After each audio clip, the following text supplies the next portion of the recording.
Hello everyone! So for today's video, samahan niyo ako sa aming factory tour. So ayan, maaga pa yung call time namin and hindi halata. Ay, medyo halata ba? Pero medyo naatok pa ako dyan.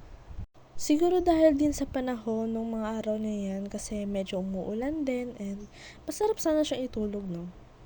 And now, we are here at Mercy, here in Vista Alegre, Mansilingan, Bacolod City.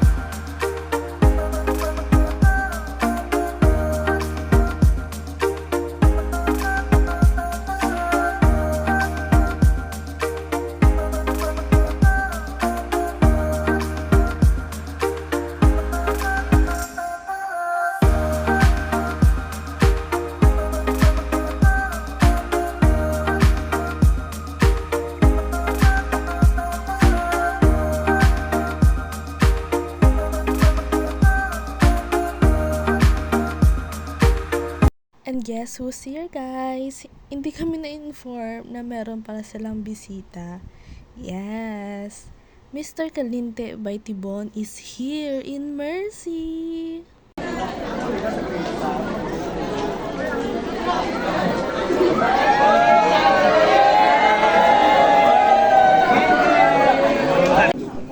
Want to represent ang Ilonggo sa Bilongga, Pilipinas. Hindi na sa Pilipinas, kundi sa Bilongga kalibutan. Kay proud ko ang maging Ilonggo. Just like Mercy, proud ko ang endorser diri kay kundiin tanan. Tanan! Gusto ko nga gabay pa ang mabibigay kita na no. Of course, don't forget nga ang inyong pag-eskwela. Tarungan yung din. Pag-graduate yun, di pa pagkakas na mo. Kaya ang eskwela, ang binatudol na siya, not necessarily ang ang makakwarta, hindi ka mo kayo wala na niya doon sa eskwelahan. Kundi ginatudol na siya mo para mag-focus, disiplina, resilience, na kung bilang daw may career ka mo nga gusto i-pursue. For me, personal trainer, content trainer. Nga aram, lagyan ko ng focus. Nga kung may gusto ka mo, i-pursue nyo get, sakripisyohan nyo get. No? So, ang history sa Mercy, amo man na, no? Tanan-tanan gid mga budayan nga nag-amuan sa one of the biggest nga pasalubong center diri sa hindi lang sa Negros kundi sa Bilongga, Pilipinas. So again, thank you sa inyo sa paggadlo nyo for being a good sport.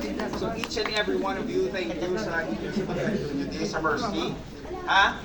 Kung magwa na kamo, kabalutan kamo kung ano nga plastic ang pangbul nyo. Salamat din inyo. God bless you. Thank you so much.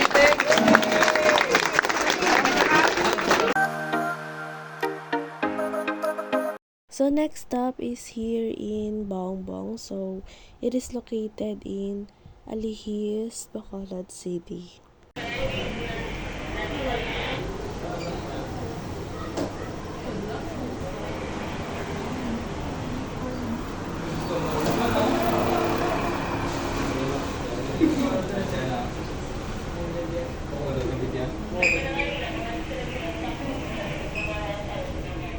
More than a million a week. Okay, so sweet day everyone.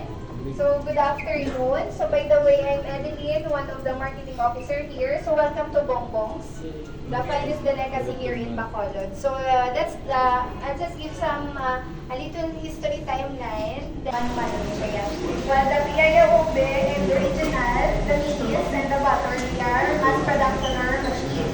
While this one is the more used in Bacolod and very really short, manually done.